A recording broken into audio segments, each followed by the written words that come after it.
2.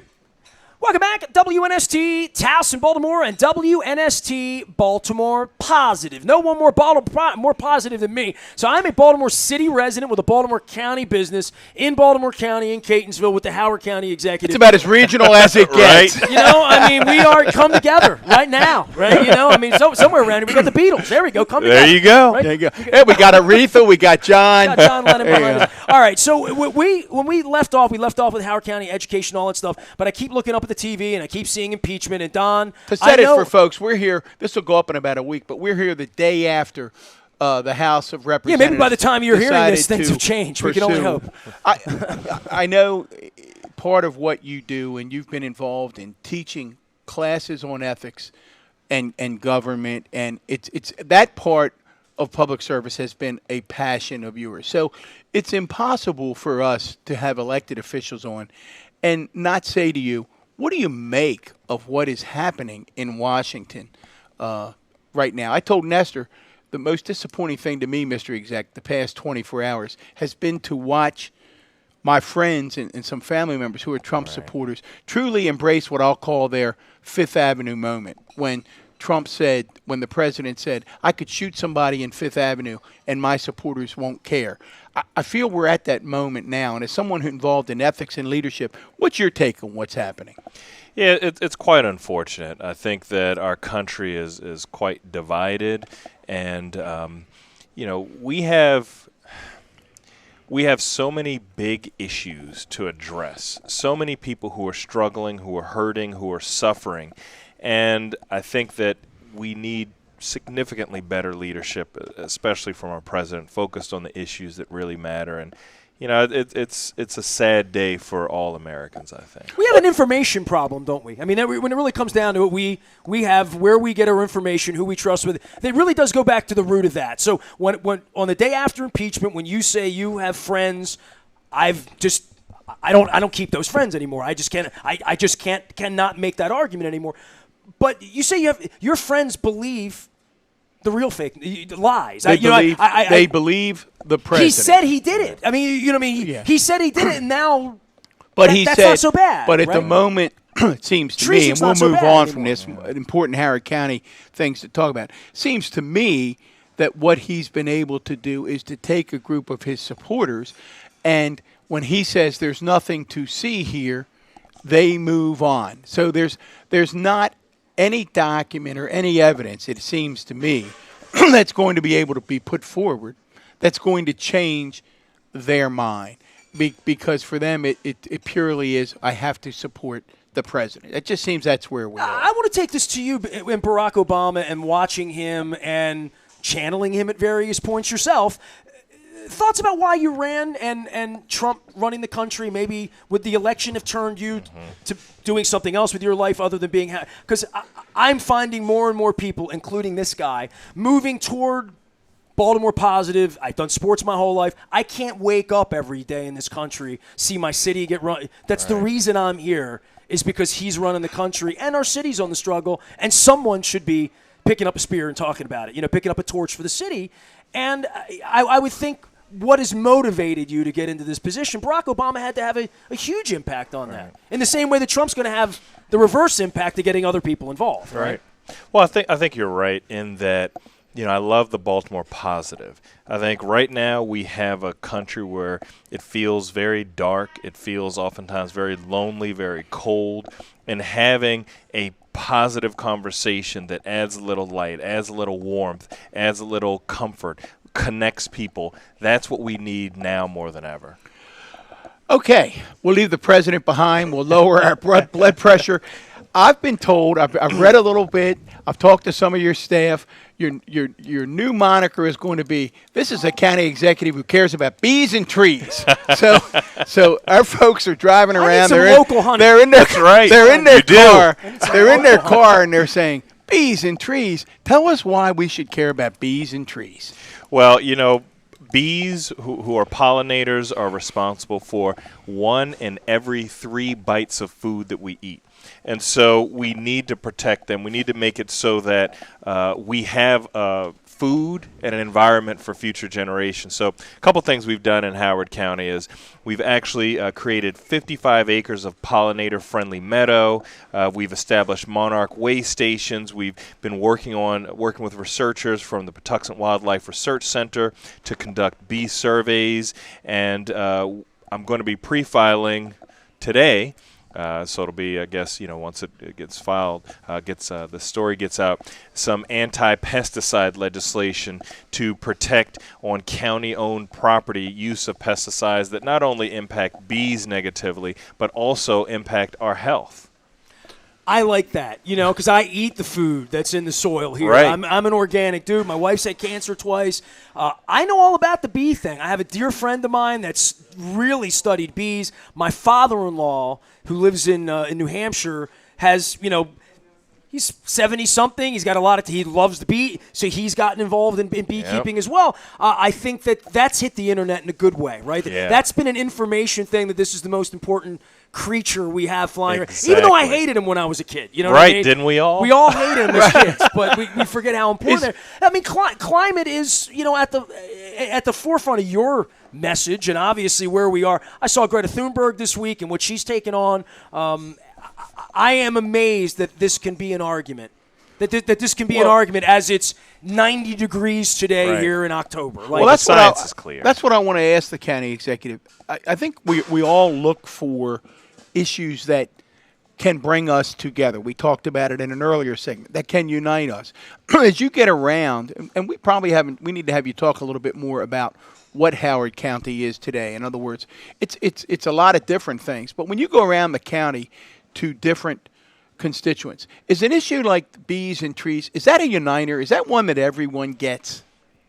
Almost everyone. Almost, okay. I think the vast majority of people see that we do have increasing frequency and intensity of storms. I think people recognize that we need to protect our food sources and do a better job with our environment. I think, if I could just have one plug, people need to recognize that we need to eat more local honey. Eat more Maryland honey. It's not only good for business, but it's good for our health. It's good for your immune system. It is. It is. So I think most people get it. Every once in a while, there are always people who have, issues and challenges that go beyond the science. But I think the vast majority of folks, Howard County has almost 330,000 residents. They get it, and they understand this is important. What would I'm going to let you, and I'm sure you do it all the time, if you step across and you try to look to that smaller group that objects, and if we were to have them, what would they tell us why this isn't a good idea? What would their argument be? I think what I've heard a few things. One, they might get stung. they may get stung. Let me go back, Mr. Other than getting stung, ignore that man behind the curtain. What would they tell us? I'm just here for the comedy, man. I'm here for levity. What would they tell us? Well, I think some folks feel like climate change. Well, some don't think that there is climate change because oftentimes they don't distinguish between climate and weather. So if there happens to be a cold day in winter or a hot day in summer, they thought that two things down in Ellicott City were just 100-year storms that were 18 months apart. Yes. That some people feel that way. Some people think that, well, maybe the climate is changing, but this is cyclical and it has nothing to do with man, and it's just how the environment works. And so in 1,000 years, it'll be another way. And then some people look at, because things like you just mentioned, Ellicott City is multifactorial. So, there's a climate issue, there's a development issue, there's a prevention issue like getting out debris from the waterways. There's so many things. They'll focus only on one or two as opposed to saying, look, let's take a holistic approach. Just like if we want to address an issue, let's address the entire issue. Well, I think you've titled it Safe and Sound Plan. Yes. Is that still the plan? Yep. So we're sitting at State Fair in Catonsville, and its owner, Evan Brown, who's done a wonderful job here, been open almost a year, is here because of those two floods. I mean, Evan, as you know, owned a very successful restaurant in Ellicott City called Portales. It was wonderful. A wonderful restaurant, was wiped out in the flood in 2016, gets it back up and running, and I want to say just a month or two after they're back up and running, I can remember my wife and I going out there to celebrate the reopening. It's flooded out again, at which point Evan says, I can't do it a third time. in this case, Ellicott City's loss is Catonsville's gain. So you inherit this. You come in, you've got these 1,000-year storms, and they're now happening every 18 months, not every 1,000 years. So walk our listeners who follow it a little bit, walk us through Safe and Sound and what you're doing. So, like you said, we had two devastating what would be categorized as 1,000-year storms in 2016 and 2018. And we had a plan in place with the former county executive in 5 years to take down about 10 buildings, spend between $50 and $60 million, and leave in a 100-year storm about 4.5 feet of floodwater. And so when I came in, I started having a community conversation. There were a lot of concerns about taking down all of the buildings because people want to protect the historic and cultural nature of Ellicott City because it is a destination. They had concerns that if we were going to spend, 50, 60, 70 million dollars, why do we still want to have almost 5 feet of floodwater on Main Street in a 100-year storm? People who were concerned about the level of transparency. How did we get to these plans? Why were these the best plans? And then feeling like there was this division between Upper Main, which flooded a little bit less, and then Lower Main, which had a lot of challenges. Yeah. Exactly. Yeah. So what I wanted to do was, first and foremost, try to start helping the community heal. There was a lot of devastation, like you said. After 16, a lot of people came back. They worked so hard. They invested their hearts and souls to only feel like what it does to every away. part of your life. Exactly. Not just your business, your insurance, your family, your mojo. Right. I mean, your mojo more than anything else. I mean, that's what leadership is. Leadership's picking up the mojo for everybody. Really. Right. And then I wanted a plan that people felt like it was safe. So, our new plan, we're looking at only taking down 4 buildings as opposed to 10, clearing out the areas of the buildings that are over the streamways. Our new plan, when fully executed, instead of leaving about 4.5 feet of floodwater on Main Street, it'll be less than a foot. One thing that we just started doing was clearing out the roadways more frequently. Previously they would be cleared out quarterly. So I instituted with my team, clear them out every time there's an issue. And we've already cleaned out almost 9 tons of debris. So now that won't be floating up whenever there is a flood. Working on some of these long-term projects for flood mitigation. We awarded over $150,000 of flood mitigation grants to people to flood-proof their houses. And since I've taken office, we've already opened over a dozen new businesses on Main Street. So we're coming back, and I think that the investments that we are making, that we will make it so that a town that's almost 250 years old will be there for the next 250 years. Well, I want to, Nestor, I want to jump in because it's funny when the exec's talking about Safe and Sound. I'm looking at the exec, I'm looking at you, and I'm thinking, man, he's singing your song, because it seems to me Nestor always preaches that leadership, particularly those in government, it's a blend of vision and this sort of, I'll call it Schaefer-esque, although Senator Mikulski hated it because she hates the nostalgia. But there's limitations but there's no matter what. there's a do it now. You're There's never, a vision and there's a do it now. But you're never going to make everybody happy. This is a really important question. So place floods twice. Evan's sitting over here making me chicken and waffles. And the people that are still there say, all right, the next plan that comes in, when you bring 5 architects, I guess it's architects that come in, or whatever the structural engineering, whatever that would be, whoever those specialists are in the sky that you bring in from out of town or in state, do they all give a similar view of what should be done, or literally do they come in and say, I think we should take out the west side, I think we should take out the top? I mean, because that's the fascinating part for me, is I look at it and say, well, if 97% of the climate scientists say, then I feel that way. But on something like Ellicott City, when the first time it went wrong, trying to fix it up, the next time around I'm thinking, if I'm the business owner, I'm the person there, I'm like, it's not about trusting you. It's about, who's the real person doing the job? That's a great question. And what's their qualification? And how do you vet that? If 3 out of the 5 say it needs to be done this way, okay, well, we at least have a 60% that this is the operation we need. And that was the transparency part. And I wanted people to see, once I got into office, we evaluated 70 different potential models, boiled it down. 70. Okay. So people could see, okay, here's what we weighed. We looked at these various factors, and then we tailored it down to 5. And then I just put it out to the public. I said, I want you to see, ask all kinds of questions, look at the 5 pluses and minuses to everything.